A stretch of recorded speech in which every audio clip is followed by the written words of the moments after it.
প্রকৃতির খেয়ালে বাংলাদেশের শৈত্যপ্রবাহ শুরু হলেও রাজনীতি মাঠ ভীষণ গরম। আর মধ্যপ্রাচ্য, সেখানে সবসময় উত্তপ্ত পরিবেশ, শীতল হবার জো নেই। ইরানের প্রেসিডেন্ট মাসুদ পেজেশকিয়ান অভিযোগ করেছেন, ইসরায়েল, যুক্তরাষ্ট্র ও ইউরোপ মিলে ইরানের বিরুদ্ধে সর্বাত্মক যুদ্ধ চালাচ্ছে। রোববার এক প্রতিবেদনে এ তথ্য জানিয়েছে কাতার ভিত্তিক সংবাদ মাধ্যম আল জাজিরা।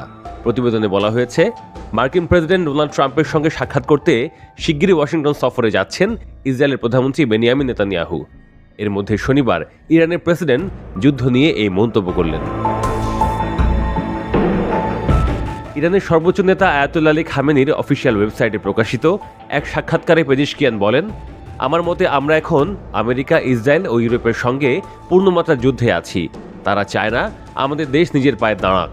তবে তিনি হুঁশিয়ারি দিয়ে বলেন, আবার হামলা হলে আগের চেয়ে বেশি শক্ত জবাব দেবে তেহরান। পেজেশকিয়ান বলেন, আমাদের প্রিয় সামরিক বাহিনী শক্তভাবে তাদের দায়িত্ব পালন করছে। সব সংকট থাকা সত্ত্বেও এখন তাদের সরঞ্জাম এবং জনবলের দুই দিক থেকেই বেশি শক্তি আছে। ইসরায়েল ও মার্কিন যুক্তরাষ্ট্র যদি আবার হামলা চালায়, আগের চেয়ে শক্তিশালী জবাব পাবে। ইরানের প্রেসিডেন্ট আরও বলেন, এই সংঘাত ৮০ দশকের ইরান ইরাক যুদ্ধের চেয়েও ভয়াবহ হবে। দাবি করেন, পশ্চিমা শক্তি ও ইসরায়েলের বিরুদ্ধে লড়াই শুধু সামরিক নয়, বরং নিষেধাজ্ঞা, কূটনীতি আর নিরাপত্তার সমন্বিত যুদ্ধ মোকাবিলা করতে হচ্ছে। শুধু পেজেশকিয়ান না, কথা বলেছেন খামেনিও।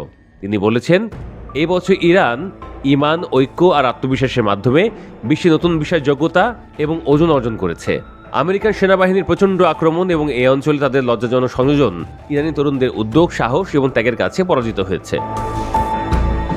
খামেনি দাবি করেন, এটা প্রমাণিত হয়েছে যে ইরানি জাতি ঈমান এবং সৎকর্মের ছায়ায় তার ক্ষমতা ব্যবহার করে দুর্নীতিবাজ ও অত্যাচারী স্বৈরাচারীদের বিরুদ্ধে দাঁড়াতে পারে এবং বিশ্বের কাছে ইসলামী মূল্যবোধকে আগের চেয়েও জোরে সোরে প্রচার করতে পারে। শনিবার ইউরোপের ইউনাইটেড ইসলামিক স্টুডেন্টস অ্যাসোসিয়েশন সাধারণ সভায় এক বার্তায় খামেনি এই মন্তব্য করেন। তিনি উল্লেখ করেন, দুর্নীতিগ্রস্ত ও নিপীড়কদের সৃষ্ট অস্থিরতা পারমাণবিক সমস্যা থেকে নয়, বরং অন্যায্য শৃঙ্খলা ও বৈশ্বিক আধিপত্যের প্রতি চ্যালেঞ্জের পাশাপাশি একটি ন্যায়সঙ্গত জাতীয় এবং আন্তর্জাতিক ব্যবস্থার প্রতিষ্ঠার প্রতি ইরানের অঙ্গীকার থেকে উদ্ভূত। তিনি বলেন, আমাদের কিছু বিজ্ঞানী, কমান্ডার এবং আমাদের প্রিয় মানুষের শাহাদাতের গভীর শোক ইরানি যুবকদের দমাতে পারেনি এবং পারবেও না। এই শহীদদের পরিবারগুলোও এই আন্দোলনের পথিকৃতদের মধ্যে অন্যতম।